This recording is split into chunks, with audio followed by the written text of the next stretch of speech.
الحمد للہ وحدہ والصلاة والسلام علی من لا نبی بعدہ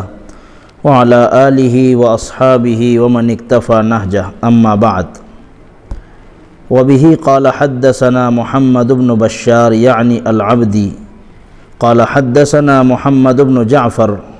قال حدثنا شعبہ عن ابی اسحاق قال سمعت البراء بن عازب يقول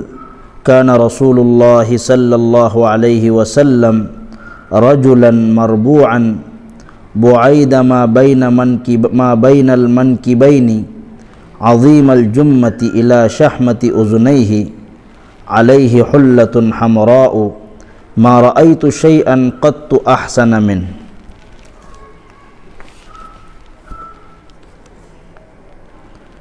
شمائل ترمذی کا آج تیسرا سبق ہے. محمد ابن بشار امام ترمذی رحمۃ اللہ علیہ کے استاذ ہے، جنہیں بندار بھی کہا جاتا ہے، اور بندار کے معنی آتے ہیں سوق العلم، یعنی وہ علم کے بازار تھے، بہت علم والے شخص گزرے ہیں. ان کے تعارف کے سلسلے میں یہاں پر العبدی کا اضافہ کیا گیا ہے، یعنی محمد ابن بشار نامی دوسرے بھی اور لوگ تھے، اور العبدی کہہ کے انہیں متعارف کرایا کہ عبد قیس جو قبیلہ ہے، اس قبیلے سے تعلق رکھنے والے جو محمد ابن بشار ہیں وہ یہاں مراد ہے. ابو اسحاق کہتے ہیں کہ میں نے براء ابن عازب رضی اللہ تعالیٰ عنہ سے سنا، وہ فرما رہے تھے کہ کان رسول اللہ صلی اللہ علیہ وسلم رجلا مربوعا، آپ ایک میانہ قد مرد تھے. حضور اکرم صلی اللہ علیہ وسلم مرد تو تھے ہی، لیکن پھر یہاں پر رجل کا لفظ لا کر کیا بتلانا چاہتے ہیں؟ تو اس سوال کا جواب یہ ہے، محدثین نے لکھا ہے کہ آپ کی کمال رجولیت کو بتلانا مقصود ہے، آپ کی کمال مردانگی کو بتلانا مقصود ہے. آپ کامل اور اکمل مکمل ہر طریقے سے آپ ایسے مرد واقع ہوئے تھے. بعید ما بین المنکبین، بعید یہ بعید سے ہے، اور منکب کہتے ہیں شانوں کو، مونڈوں کو، اس کی جمع مناکب آتی ہے. دونوں مونڈوں کے درمیان قدر فاصلہ تھا، یعنی رحمت دو عالم صلی اللہ علیہ وآلہ وسلم کے دونوں شانے جو ہیں تھوڑے سے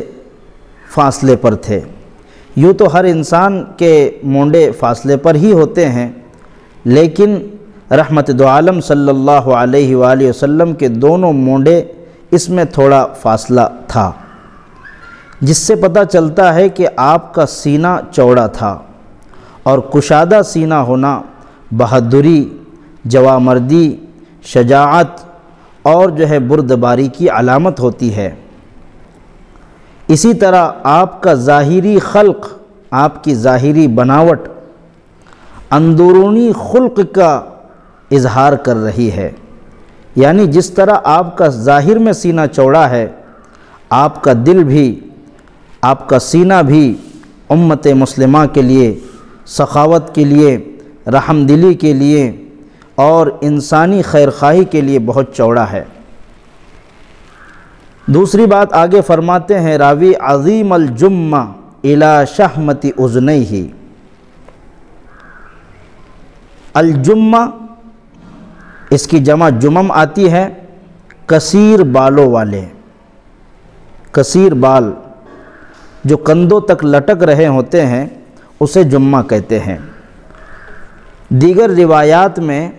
رحمت دو عالم صلی اللہ علیہ وآلہ وسلم کے بالوں کے سلسلے میں 3 لفظ آتے ہیں. ایک وہ ہیں جسے وفرا کہتے ہیں، دوسرے وہ ہیں جسے لمہ کہتے ہیں، اور تیسرے وہ ہیں جسے جمہ کہتے ہیں۔ وفرہ اس بال کو کہتے ہیں جو کان کی لو تک آ رہے ہو، اور لمہ اس بال کو کہتے ہیں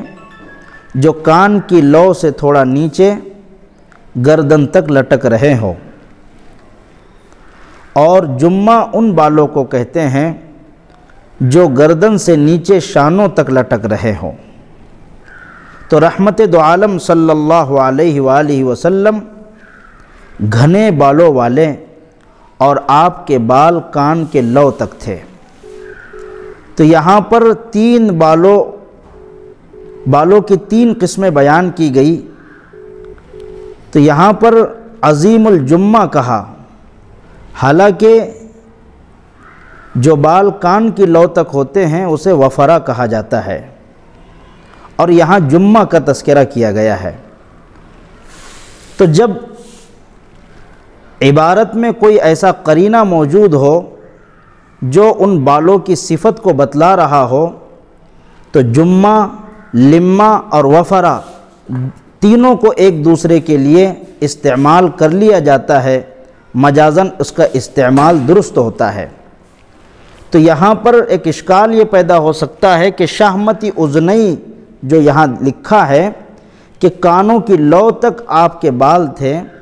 اور جمہ کی یہاں اسے صفت بتلائی جا رہی ہے، تو یہ شہمتی اذنئی یہ قرینہ ہے اس بات کا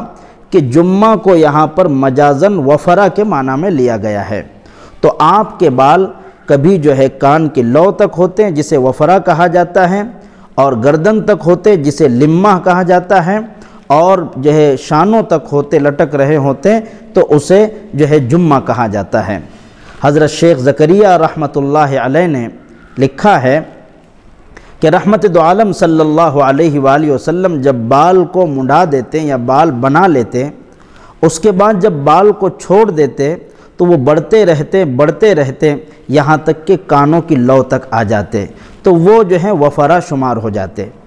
پھر جو ہے آپ بالوں کی طرف دھیان نہ دیتے، یعنی بالوں کو نہ منڈواتے، بالوں کو نہ بناتے اور چھوڑے رکھتے، تو پھر جو ہے وہ بڑھ کر گردن تک آ جاتے، تو وہ بال لمہ کہلائے۔ اور اسی طرح مزید آپ جو ہیں مہینہ 2 مہینے بالوں کی طرف اگر توجہ نہ دیتے تو وہ گردن تک آ جاتے، تو اسے جمہ کہا جاتا۔ تو رحمت دو عالم صلی اللہ علیہ وآلہ وسلم اس طرح کے 3 قسموں کے بال رکھا کرتے تھے۔ تو آپ کے بال عظیم الجمہ گھنے بالوں والے، اور وہ بال الی شحمتی اذنیہ، شحمتن جمع شحمات، چربی کا ٹکڑا جسے کان کی لو کہتے ہیں، اذن جمع آذان، کان کو کہتے ہیں۔ علیہ حلۃ حمراء، آپ پر جو ہے ایک سرخ جوڑا تھا، آپ ایک سرخ جوڑا زیب تن کیے ہوئے تھے۔ حلہ یہ خاص طور سے یمن سے آئے ہوئے اس جوڑے کو کہتے ہیں کہ جس میں ایک چادر اوڑھنے کے لیے اور ایک چادر کا تہبند یعنی لنگی بنا لی جاتی تھی۔ تو آپ نے وہ جوڑا زیب تن کیا ہوا تھا، حضرت براء ابن عازب رحمت رضی اللہ تعالیٰ عنہ فرما رہے ہیں۔ اب بات یہاں پر یہ ہے کہ حلۃ حمراء، سرخ جوڑا آپ پہنے ہوئے تھے، تو کیا سرخ جوڑا مردوں کے لیے پہننا جائز ہے؟ تو اس سلسلے میں محدثین نے جن باتوں کو لکھا ہے وہ یہ ہے کہ سرخ جوڑا حضرت امام شافعی رحمۃ اللہ علیہ کے مسلک کے مطابق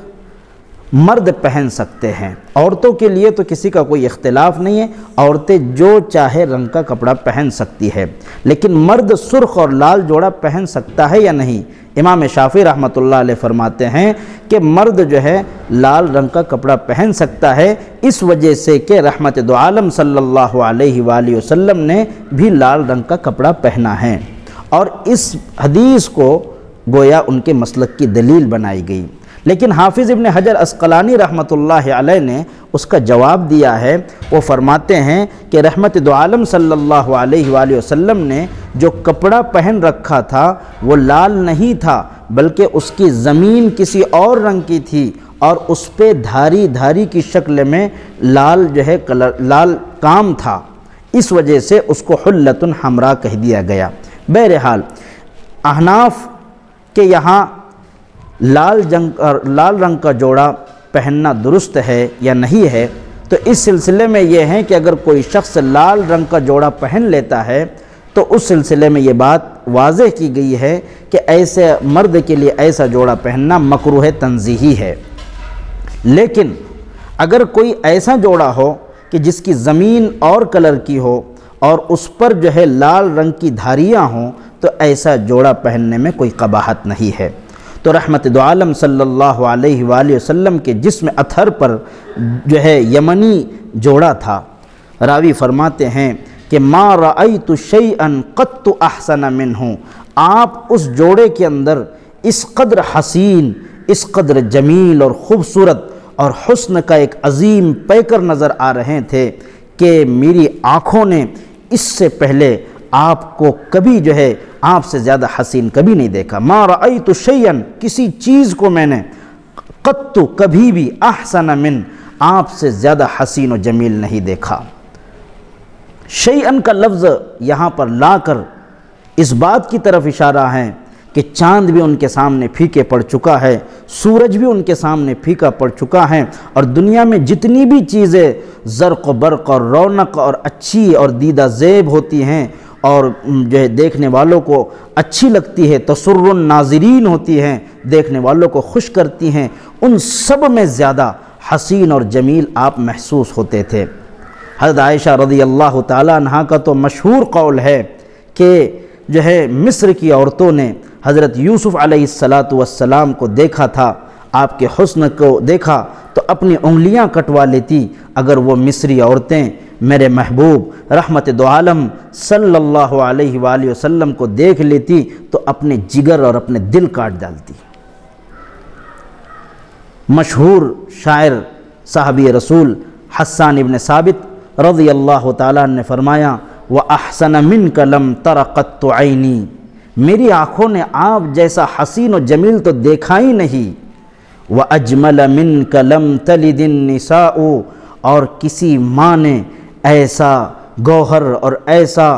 جو ہے حسین و جمیل کسی کو جنا ہی نہیں۔ لَمْ تَلِدِ النِّسَاءُ خُلِقْتَ مُبَرَّأً مِنْ كُلِّ عَيْبٍ، آپ کو پیدا کیا گیا ہر عیب سے پاک، ہر طریقے سے پاک، آپ جو ہیں ہر عیب اور ہر چیز سے پاک اور صاف پیدا کیے گئے، بے عیب پیدا کیے گئے۔ خلقت مبرأ من کل عیب کأنک قد خلقت کما تشاء، گویا آپ کو ایسا پیدا کیا گیا جیسے آپ نے چاہا۔ تو آپ جو ہیں رجلا مربوعا میانہ قد، اور گویا یہ کہیے آج کی تعبیر میں آپ شیڈول جسم والے تھے، نہ آپ بہت زیادہ دبلے پتلے، بہت زیادہ کمزور اور نحیف، بلکہ آپ بھرے ہوئے، آپ اچھے چمکدار، آپ جو ہے خوبصورت خوب روح، ہر طریقے سے آپ کامل اور اکمل اور مکمل تھے۔ گویا پوری دنیا کا حسن آپ کے پاس جمع کیا گیا تھا، اور اسی طرح یہ حسن کی تو تھوڑا سا حسن رحمت دو عالم صلی اللہ علیہ وآلہ وسلم کا ظاہر کیا گیا تھا، ورنہ آپ اتنے حسین و جمیل تھے کہ کوئی انسان آپ کو دیکھنے کی تاب نہیں لا سکتا تھا۔ تو یہ رحمت دو عالم صلی اللہ علیہ وآلہ وسلم کا سراپا ہے۔ اللہ رب العزت ہم سب کو اپنے محبوب کی سچی محبت اور اپنے محبوب سے سچا عشق عطا فرمائیں۔ وآخر دعوانا ان الحمدللہ رب العالمین۔ یہ چینل سے خدا کی دین کی ہوتی اشاعت ہے، یہ چینل رہبر انسانیت تو سب کی چاہت ہے۔